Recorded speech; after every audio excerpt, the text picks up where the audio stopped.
Alright, y'all, so I had some time on my hands this weekend, and I said, let me watch something I ain't usually watch, so I can talk to y'all about something I don't usually talk about. Alright, this episode of Fix My Life with Monifah and her daughter was everything. It was giving what it was giving, so let's give it what we got. So Ayana decided to talk to Monifah first, and she was like, basically, what's been going on with you? Why did this connect? And Monifah went into the whole generic, oh, I had to go on the road, and that's why I had to disconnect with her, and then they got to the root of it. Monifah never wanted a child. And if she did, she damn sure didn't want it at 17. She did not want the child. And Ayana had to make her realize, you saying you didn't want a child is not neglecting Kimmy. You are not saying, I did not want a Kimmy. I didn't want a kid at all. I didn't give a fuck what the child was going to be called or what it was going to be. I didn't want the child. I tried to get an abortion. That shit did not work. I felt like I had a sign from God spilling some piss on the floor. So I walked out, didn't get the abortion. But I ended up giving the child over to my mama. And now, all my life, my daughter has felt like my little sister. That was some deep ass shit. Ayana, you was digging deep.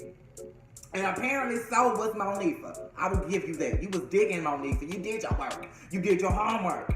Which is more than I can say for a Kimmy.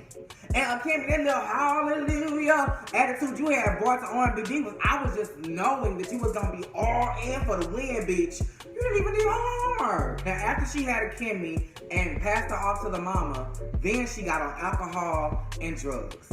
And oh my gosh, like they didn't really touch on that a lot because right now, that's no longer an issue for Monifah. Hallelujah, she has shook the drugs and now she is living her best life. Now, when I saw a Kimmy, not on R&B Divas, but on Ayana Fix My Life, one of the first things I thought was low self-confidence. As soon as she sat down and she started to cower down and her voice got really small, I was like, this bitch ain't got no confidence in herself. And then I found out you are a mother of 3.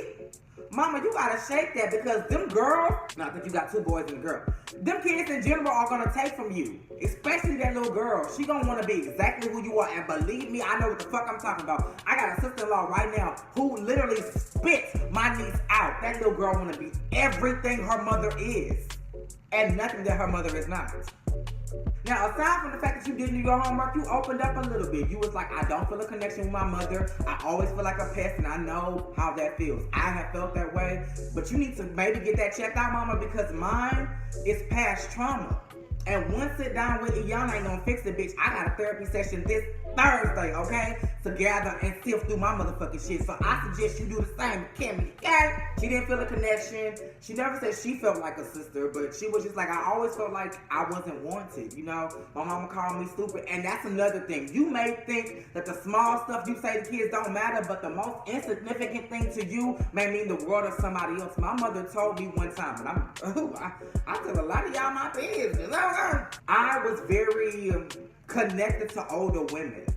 Like mothers in the church and my friend's mom, I would call them mom because I would feel like my friends were my siblings. My brothers were 13 and 12 years my seniors, so I didn't really have nobody my age. One time my mama was like, I guess in her feelings, I guess my dad had did something and she wanted to take it out on me.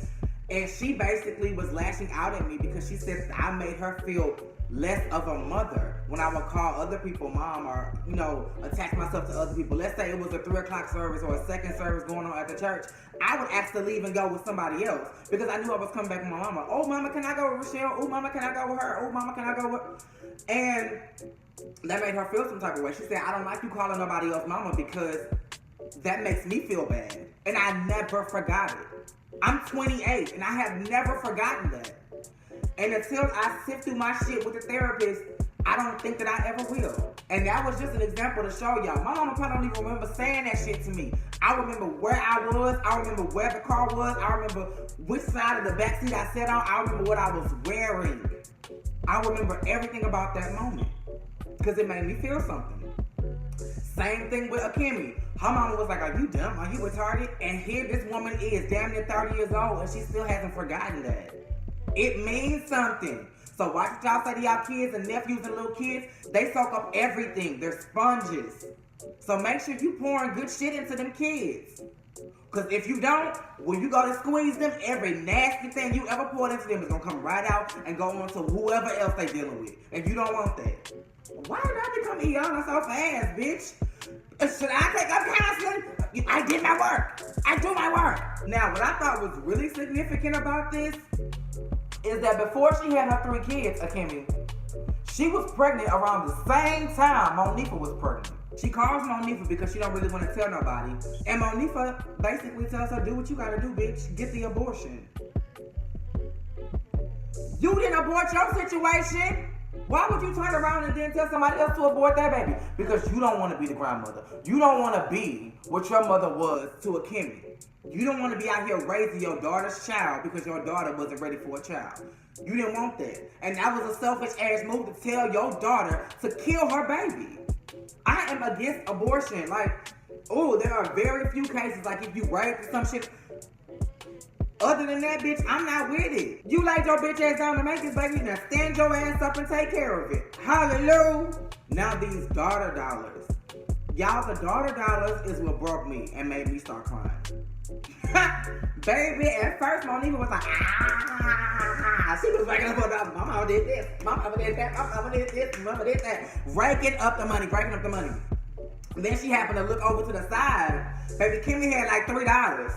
$3. When they added everything up, Akemi had literally half of the investments that Monifah had. Half. Which means that all the shit that Monifah mama poured into her, Monifah didn't pour shit into her daughter.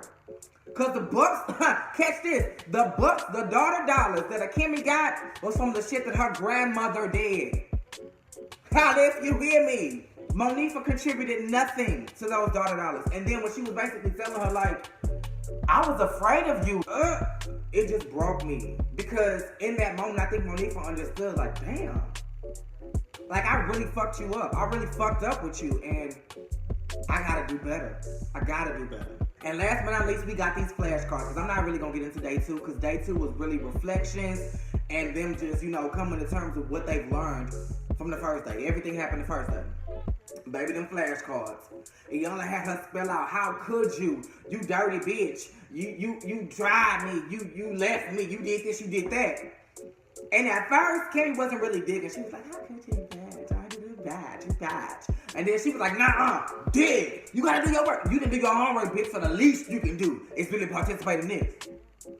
So then Monifah comes in, and when she let Monifah have it, here come the waterworks. They started crying and connecting, and it was like, I'm so sorry, I fucked you up. And then Monifah was like, I really messed up. Iyanla was like, bitch, you did the best you could. And that's true, she did do the best she could, but sometimes your best just ain't good enough. It's just not. Oh, y'all, excuse me. Thank God for grandparents. My mother is a grandparent right now, stepping in to do somebody else's work. If it wasn't for grandparents, these kids would be lost. Stop. And you know one thing? I'm done telling my business, y'all. But the 2 kids that my mama is caring for right now, do you know that mama is pregnant again? Bitch, you ain't even got custody of the 2 kids. Oh, Lord Jesus. I said all that to say, if you are not ready for children, don't have children. Take the precautions. Strap up. The next day after pill. Do what you gotta do, hell. I'm not nobody's judge. So if you want to get an abortion, bitch, I will look down at you. But bitch, who the fuck am I, bitch? Do what you gotta do. But don't bring no child into this world until you ready. And I'm Team Monifah right now. I'm not ready for no kids. I don't want no kids right now. Bitch, I ain't even got a boyfriend, so who is gonna father these kids? I'm every piece of a housewife, okay? So I can't teach nobody how to be no goddamn husband. So, I'm gonna need a counterpart. Maybe my mind just works differently than these motherfucking millennials. But, hell, Monifah wasn't no damn millennial. Y'all, that was the episode. I really liked this episode. I watched a couple episodes of Iyanla Fix My Life, but this was the one I really wanted to talk about because I love Monifah, okay? And yeah, same place, same time. Oh, remember to like and subscribe, bitch. We are 597 in. Hallelujah. We are trying to get to 1,000 subscribers. So like, comment, and subscribe. Okay.